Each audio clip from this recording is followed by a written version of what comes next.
Welcome to today's treatise. Now, this is the 11th treatise. Our topic for today shall be coalitions and party ideology, the Kenyan scenario.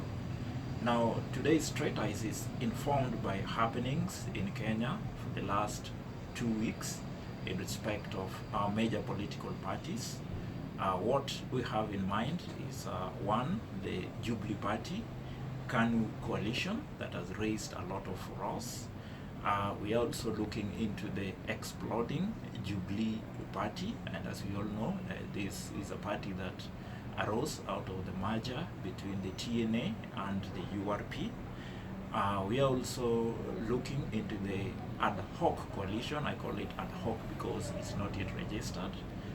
The coalition between the Jubilee Party and the Orange Democratic Movement, which was basically as a result of the handshake which birthed the Building Bridges initiative. I'm also looking into the the leadership of the House in respect of these two particular parties, and I have in mind what transpired at the Senate, where the Senate majority leader, and that is Kipchumba Murkomen, as well as Senator Kihika, were dethroned from their positions. I also have in mind events at the ODM, that is in respect of Senator Olekina Ledama, who had the temerity of contesting for the position of chairman of the County Public Accounts and Investments Committee, despite the fact that he lacked the blessing of his party, and of course the consequences and the rest. We know what transpired subsequently, so that that would form the framework of our the discussion that we shall be having today. And like I said, we must start by asking ourselves what essentially is a coalition.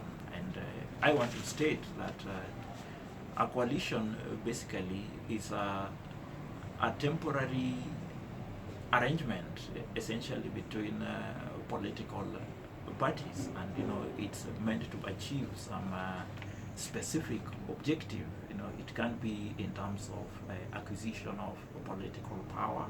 It can be in terms of to assist in the passage of specific bills, or to assist in the ensuring that particular policy objectives are ultimately put in place when these particular parties marshal their support together.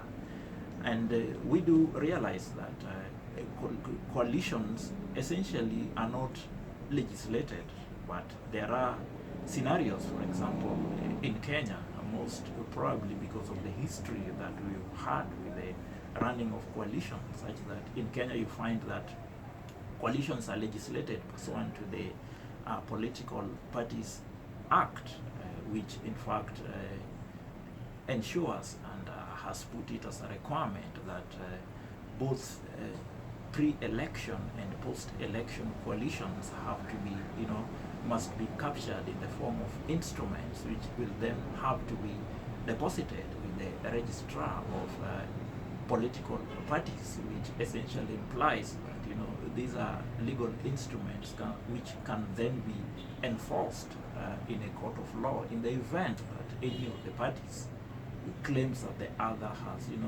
breached the requisite requirements, or rather the requirements or standards that are captured in these particular agreements. We also realize that when it comes to mergers, what essentially are mergers? Mergers would happen when political parties engage in what I can describe as permanent unions or marriages, for that matter. And examples of mergers I would have in mind the merger between the URP and the TNA, which birthed the current Jubilee Party. Yeah. It would also be important that we interrogate and establish what exactly are political ideologies, what are these party ideologies, and I can say that political party ideologies are those set of ideals, those set of thoughts which are crafted by individual political parties with the object of, the object of giving their vision in terms of how they intend to reorganize the state when they secure power, so that they can make the state a better place, at least insofar as their vision is concerned. And when we are talking of political party ideology, we have various sets of political party ideologies. For example, we have the social democracy. Now, this is an ideology that was developed by Karl Marx, and the essence of this ideology is that it envisages that economic production shall be collective, and as we are aware, this is one ideology that was actually put in place by, has been put in place by various communist parties that are intended to experiment on the same. We also have the center-right ideology. Now, this is basically the conservative ideology.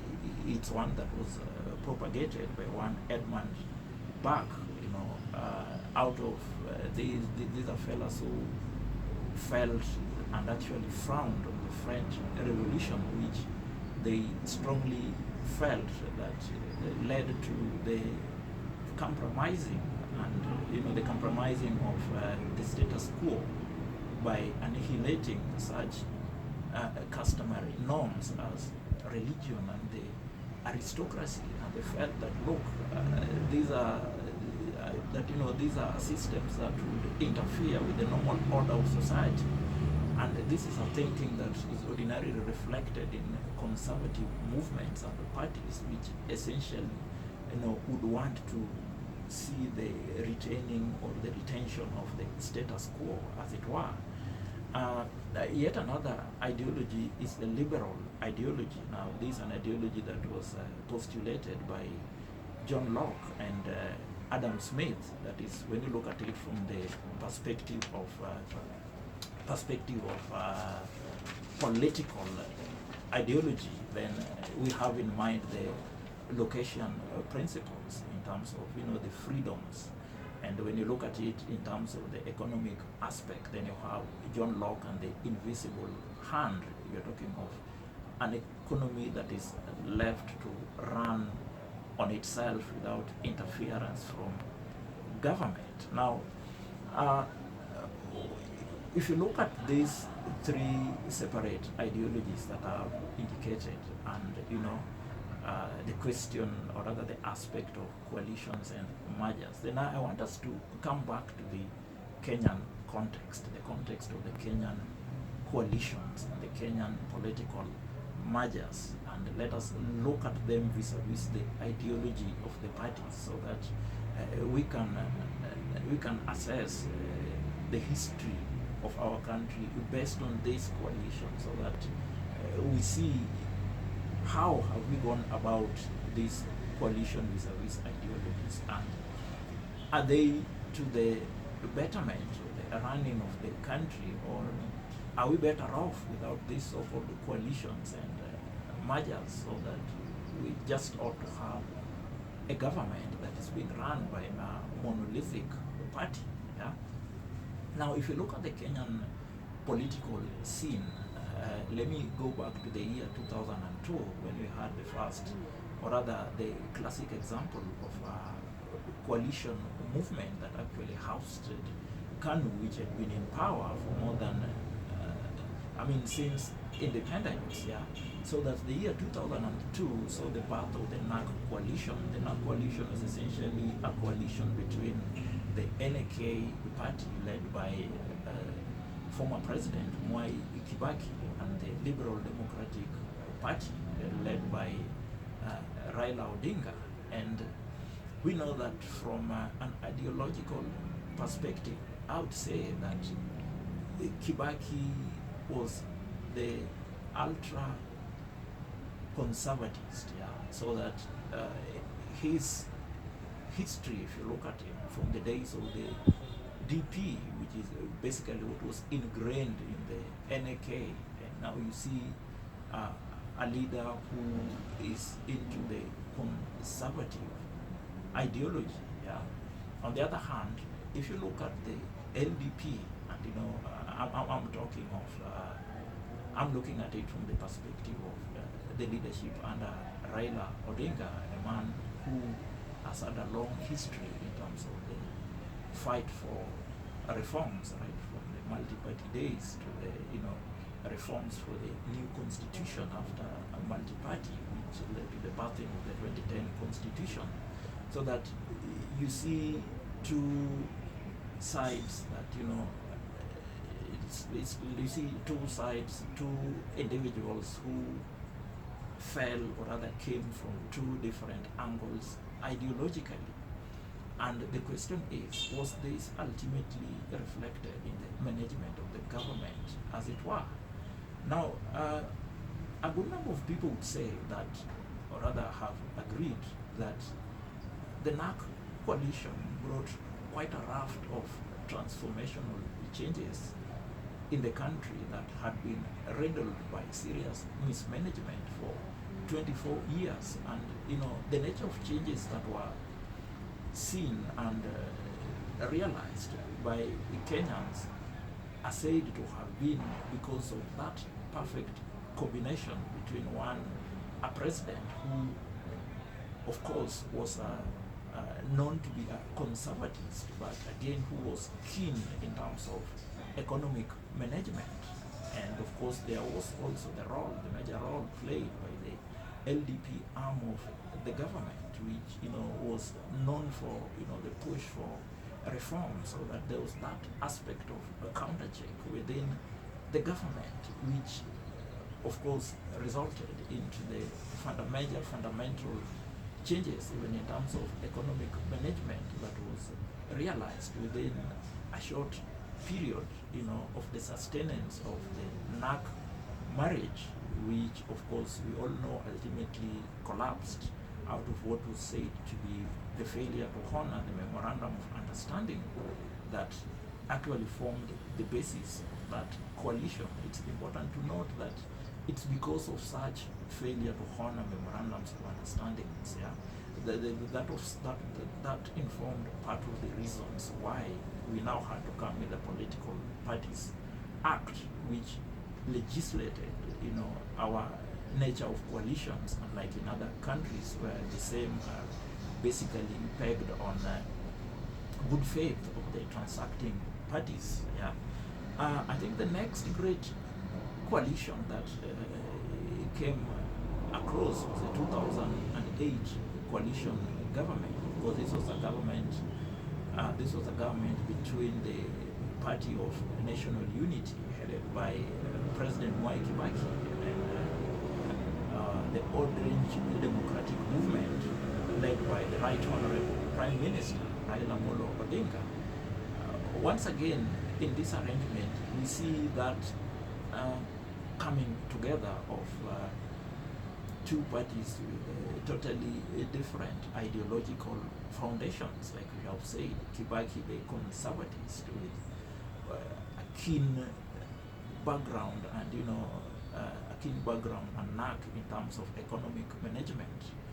We also see the Orange Democratic Movement coming across with, you know, the Social Democrats, and with that reform background. And what is the consequence? The consequence is that it is felt amongst most of Kenyans and pundits that the best government that Kenya has ever had, the government where most Kenyans felt included, where most Kenyans felt that in fact service delivery happened across the board in all parts of the country indiscriminately.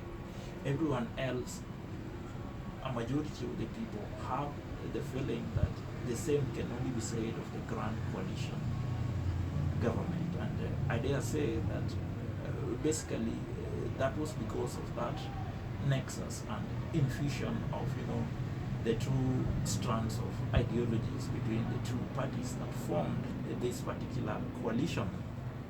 The next coalition that you have in mind is the Jubilee coalition that was crafted in 2013. That was between the URP wing led by William Ruto, who ultimately became the deputy president, and the TNA wing led by President Uhuru Muigai Kenyatta. Now, one fundamental thing about this particular union is that it will not be it would seem that this was a union between parties that were both fundamentally conservatives. Yeah. Looking at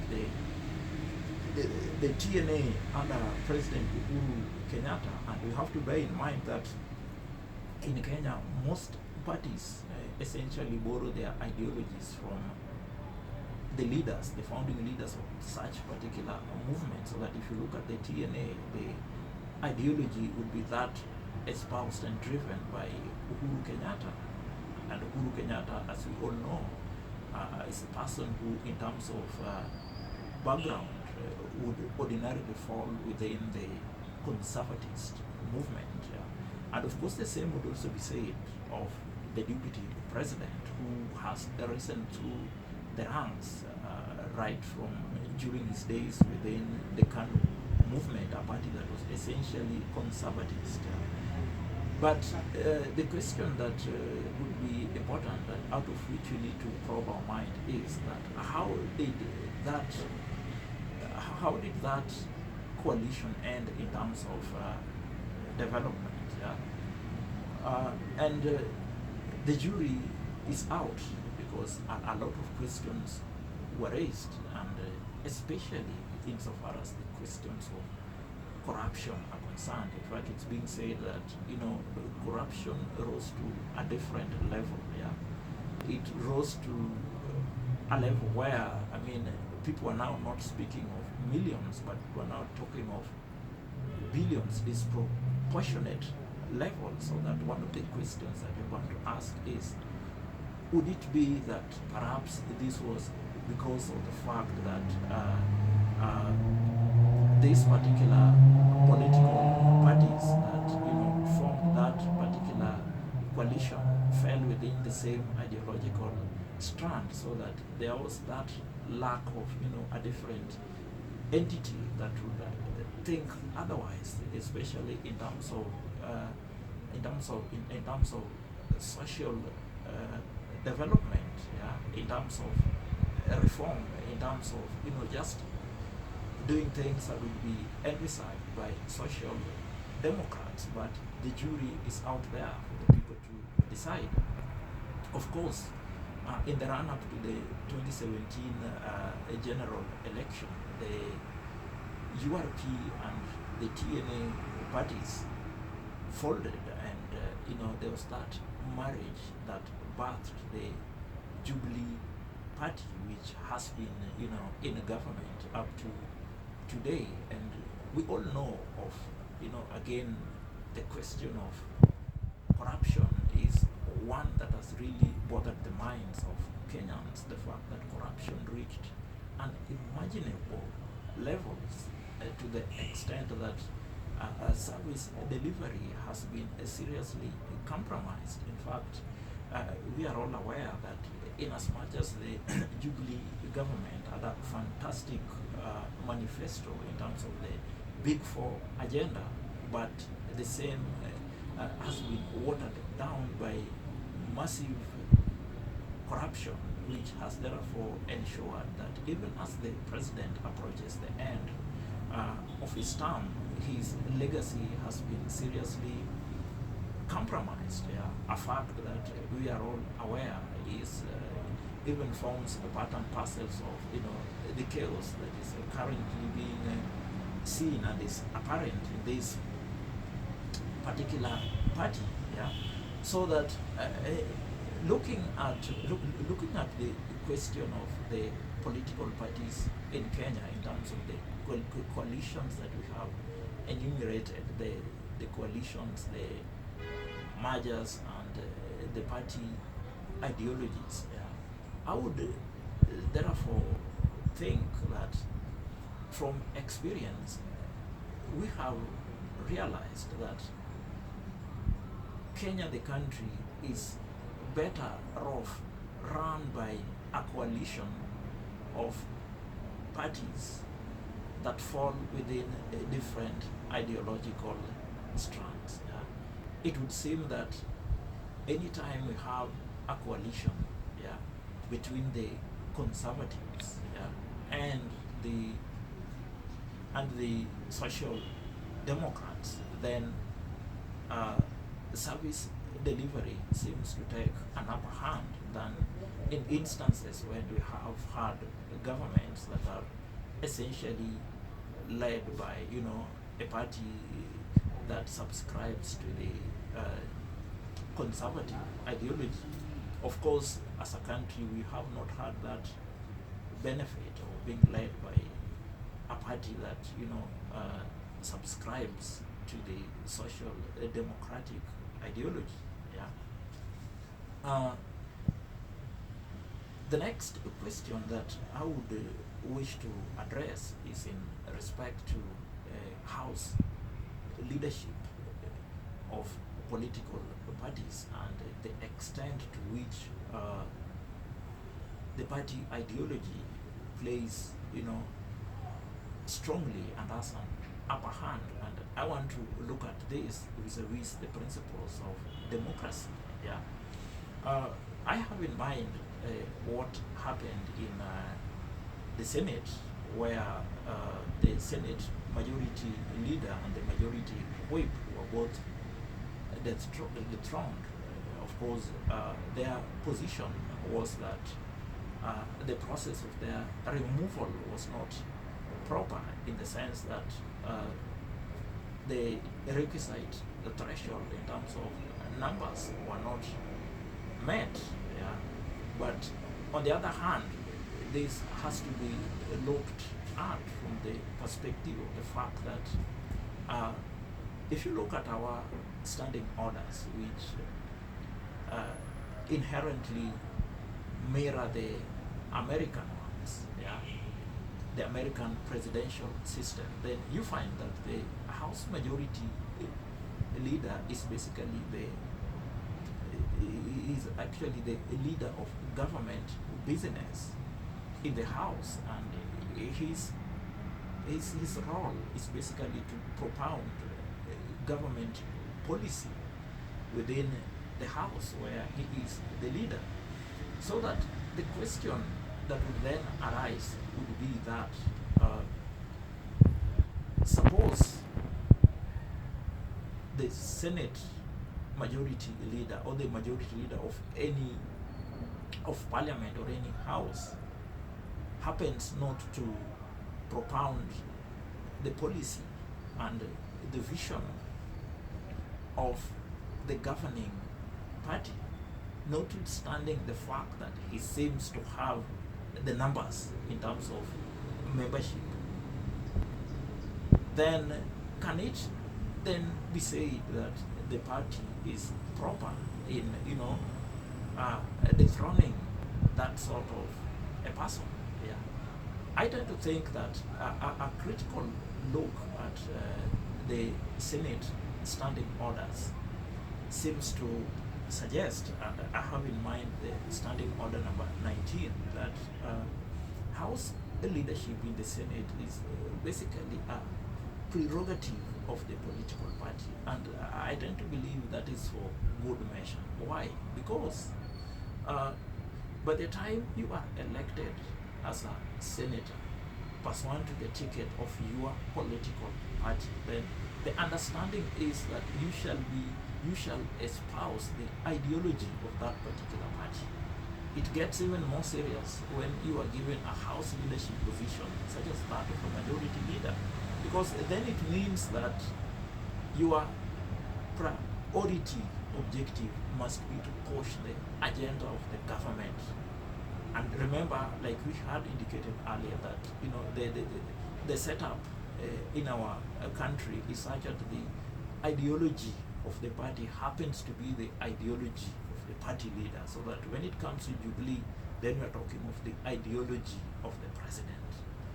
So that in a scenario where the Senate majority leader, it doesn't matter how popular you may be, but with your membership, but when it seems that you are compromising the agenda of the president, then that would be seen as a failure in terms of the duty of this particular person.